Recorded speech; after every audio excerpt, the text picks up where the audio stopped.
रीट भर्ती का काफ़ी इंतजार है, अगले साल कब तक देखने को मिल सकती है? कितने पद हो सकते हैं और क्या इसमें कोई बदलाव की गुंजाइश भी है?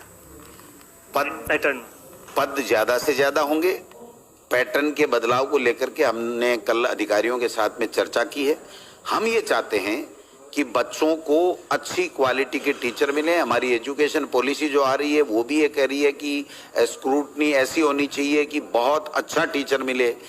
तो निश्चित रूप से उस बात को भी हम लोग ध्यान रखेंगे और बाहर के लोग कम आ पाएं और हमारे प्रदेश के बच्चे ज़्यादा भर्ती हो पाएं, इस बात का भी ध्यान में रखेंगे। और जितनी वैकेंसी हमारे पास में उपलब्ध है वो सारी की सारी वैकेंसी उसकी काउंटिंग हम लोग करवा रहे हैं और उसी पे हम बीजेपी की तरह नहीं है 4 साल तो निकाले नहीं, 15,000 भर्ती करके चले जाएं, 1 लाख की घोषणा कर दें, फिर 75,000 की घोषणा करके चुनाव में हार जाएं और घर बैठ जाएं और फिर कांग्रेस पे वो क्या श्वेत पत्र काला पत्र जारी करने की इस तरह की नौटंकी करें। वो लोग नहीं है, हम काम करने के लिए हैं, काम करने के लिए जनता ने मौका दिया, इसलिए हम लोग काम करेंगे। अनुमान तय कब तक हो सकती है एग्जाम? तो जो समय पेपर सेटिंग में और उसमें लगता है वही समय लगता है, बाकी जल्दी देखने को मिलेगी आप। अगला जो नया सत्र आएगा उससे पहले हमें नए से मान लें? बिल्कुल, हम पूरी हमारी सरकार की कोशिश रहेगी कि अगला सत्र जब आए उससे पहले हम लोग हमारे टीचरों को स्कूलों में भेज दें। नए जो स्क्रूटनी रीट के माध्यम से हम लोग कर रहे हैं।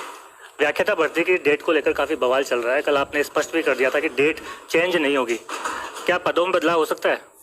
आप बताइए, जो 1.5 साल से तैयारी कर रहे हैं, 2 बार इसकी भर्तियां निकल चुकी। मेरे पास ऐसे लोगों के मैसेज आ रहे हैं कि हम 1.5 साल से इस कोचिंग वालों की जेबें भर रहे हैं, हम मकान किराया ले लेके कोचिंग के लिए बड़े शहरों में बैठे हैं, किसी की शादी का इंतजार कर रहा है, किसी की सगाई टूट रही है, किसी का माँ बाप कह रहा है भैया बहुत हो गया, अब मैं पैसा नहीं दे पाऊंगा, तू जाने तेरी परीक्षा जाने। तो ऐसे लोगों में क्या बीतरी होगी। और एक बात मेरे समझ में नहीं आई कि बेरोजगार ये कह रहे हैं कि सरकार परीक्षा तिथि नहीं बढ़ा के कुठाराघात कर रही। अरे सरकार तो आपको नौकरी देना चाह रही है, जो एलिजिबल है, जो एग्जाम दे सकते हैं वो एग्जाम दें, और अगर कोई पद और रह गए तो हम दोबारा वैकेंसी निकालेंगे, उसमें आप आ जाओगे। लेकिन ये कहना कि मेरा अभी एमए नहीं हुआ, मेरा अभी बीएड नहीं हुआ, इसलिए इस एग्जाम को बढ़ा दीजिए, तो ये तो 10वीं 12वीं वाला बच्चा भी कह सकता है कि 5 साल मत निकालना, तब तक मैं बीए और बीएड कर लूंगा, तब जाके निकाल देना।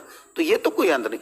जो आदमी अभी किसी टीचर नहीं है, कोई एम्प्लॉयमेंट उसको नहीं मिला हुआ है, वो अगर रीट क्यों नहीं दे सकता? रीट भी दे सकता है, उसके लिए भी तैयारी करे। क्या सीधी व्याख्याता भर्ती देगा? तो जब वो एलिजिबल हो उसके लिए, तब उसको एलिजिबल हो तो दे देना चाहिए।